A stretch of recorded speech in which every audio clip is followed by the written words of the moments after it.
O tabernáculo de Moisés foi a habitação de Deus, do Altíssimo, durante 40 anos no deserto. Todas as pessoas que se aproximavam desse recinto sabiam que esse lugar era um lugar especial, um lugar separado, santificado a Deus. As pessoas não poderiam simplesmente aparecer aqui e falar: eu quero entrar. Todas as pessoas que quisessem ter um compromisso com Deus teriam que provar esse compromisso através de um sacrifício.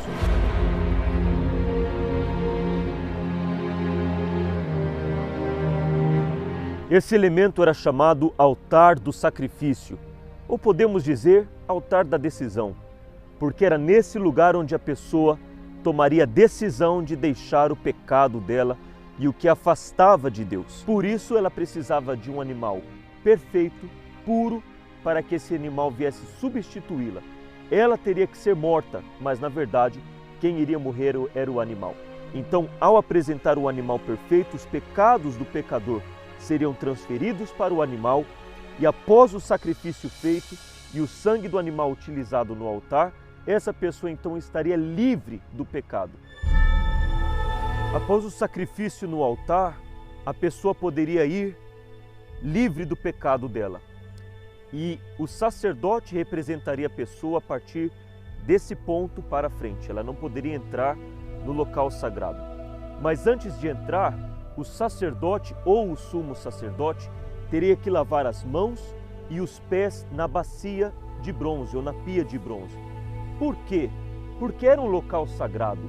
Era um local que prestavam reverência a Deus. E eles não poderiam entrar lá de qualquer jeito. Hoje, nós não lavamos as mãos e os pés para entrar num santo lugar, mas sim a nossa mente e o nosso coração. E a água que nos purifica é a palavra de Deus. Então você vê a necessidade de diariamente fazermos essa purificação.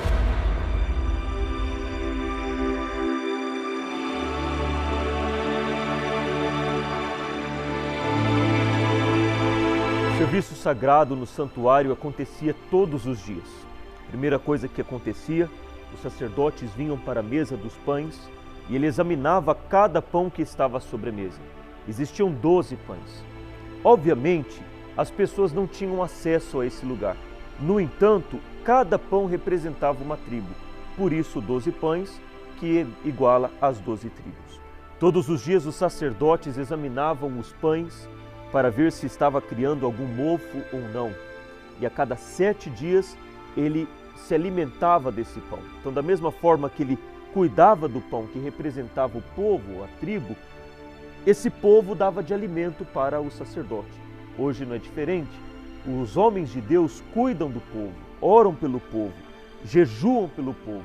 Sempre estão prestando atenção para que o povo não venha padecer ou, em outras palavras, mofar, assim como acontecia no passado com os pães. Então, da mesma forma que o homem de Deus hoje cuida do povo, o povo também supre as necessidades do homem de Deus e da obra de Deus através dos seus dízimos e das suas ofertas. Então, havia ali uma troca. O homem cuidava do povo e o povo cuidava da obra de Deus. Logo após examinarem os pães, o sacerdote vinha até o altar do incenso. Era nesse local que ele se comunicava com Deus.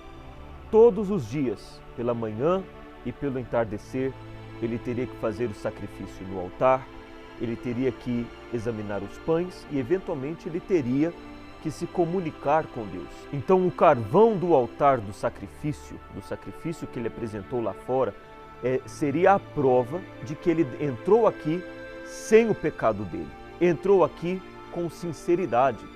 E quando ele se dirigisse a Deus através da oração, ele iria se dirigir com uma sinceridade de coração. E após apresentar o incenso, o sacerdote viria até a menorá ou o candelabro para acender as 7 copas, que era a única forma de iluminação no tabernáculo. Mas ele precisava de fogo. De onde ele pegaria esse fogo? Esse fogo teria que ser pego do altar do incenso. Então veja que todos os elementos no tabernáculo dependem do fogo. Mas esse fogo ele tinha que partir de um lugar. E esse lugar era exatamente o altar do sacrifício, o local da decisão onde a pessoa deixaria os pecados dela para que então, através do sacrifício, ela pudesse apresentar as suas orações sinceras a Deus e, após apresentar as suas orações no altar do incenso, a fé da pessoa poderia então ser acesa. Agora nós vamos entrar no Santíssimo Lugar, onde a presença de Deus habitava através da Arca da Aliança. Vamos lá.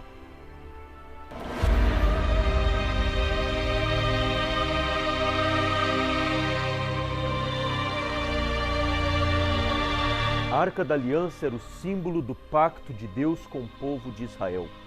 Era um pacto de obediência, pacto de entrega total. E o nome Arca da Aliança já nos remete a uma aliança.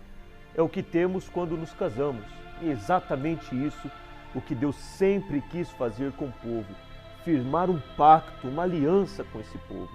Só que Deus é santo e Ele precisava que esse povo viesse a largar as suas idolatrias, os seus erros, os seus pecados, para que então eles fossem purificados, eles viessem a ter uma comunhão sincera com Deus, a fé desse povo pudesse ser acesa e então finalmente esse casamento, esse pacto aconteceria.